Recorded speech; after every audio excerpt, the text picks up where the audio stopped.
Les rumeurs ont la vie dure. En pleine expansion, il y en a qui traversent des frontières. D'autres arrivent à s'installer dans l'histoire d'un quartier, d'une ville ou d'un pays tout entier. Pensons par exemple à celle qu'on appelle la rumeur d'Orléans.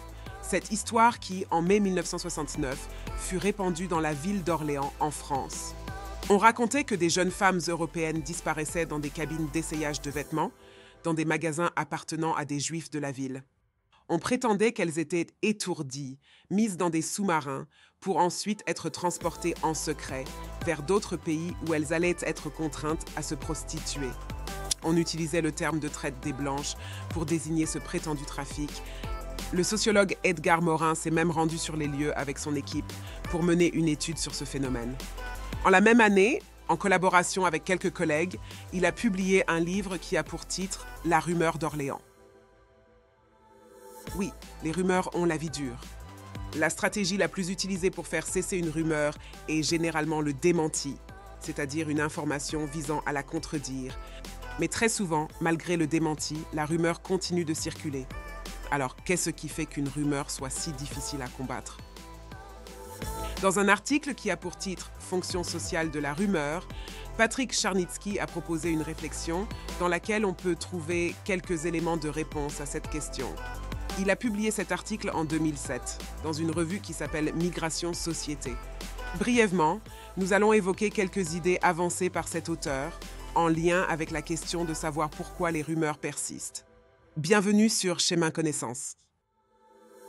Patrick Charnitsky avance 4 raisons qui expliquent pourquoi le démenti est souvent inefficace. Premièrement, la rumeur circule mieux et plus vite que le démenti. Comme le démenti est le plus souvent une information moins sensationnelle qui remet en cause les croyances largement répandues, il dit aux gens qu'ils ont tort. Or, les gens n'aiment pas se faire dire qu'ils ont tort. C'est une expérience souvent très douloureuse. C'est pourquoi, contrairement à la rumeur, le démenti est accueilli avec moins d'engouement et plus de méfiance.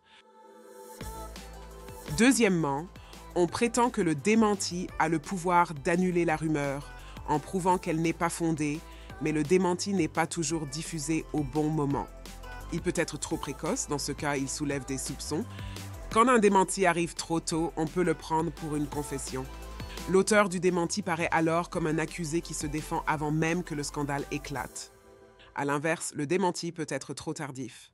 Dans ce cas, la rumeur est solidement bien établie. Elle se bouscule très difficilement. Troisièmement, le démenti n'est pas toujours en mesure de prouver que la rumeur est fausse. Soit il n'existe pas de preuve, soit il existe une preuve dont la démonstration scientifique est trop compliquée. Dans ce cas, le démenti vient cohabiter avec la rumeur, avec une part égale de crédibilité. Quatrièmement, le démenti peut avoir un effet pervers, c'est-à-dire qu'il peut renforcer la rumeur au lieu de la démolir. Dans son analyse, Patrick Charnitsky a mentionné le résultat d'une étude qui a révélé que le contenu d'un démenti a poussé 21% des participants à croire une rumeur qu'ils ne croyaient pas auparavant. Les idées de Patrick Charnitsky nous permettent de mieux comprendre pourquoi les rumeurs ont la vie dure. Elles demandent donc beaucoup d'efforts pour être analysées et démasquées. Soyons donc exigeants et prudents face à ce qu'on nous raconte. Merci de votre attention. J'espère que dans cette capsule, vous avez appris quelque chose qui vous sera utile dans votre façon de réfléchir. N'oubliez pas de vous abonner et de partager cette vidéo si vous pensez qu'elle peut être utile à quelqu'un d'autre. À très bientôt pour une prochaine présentation sur un autre sujet.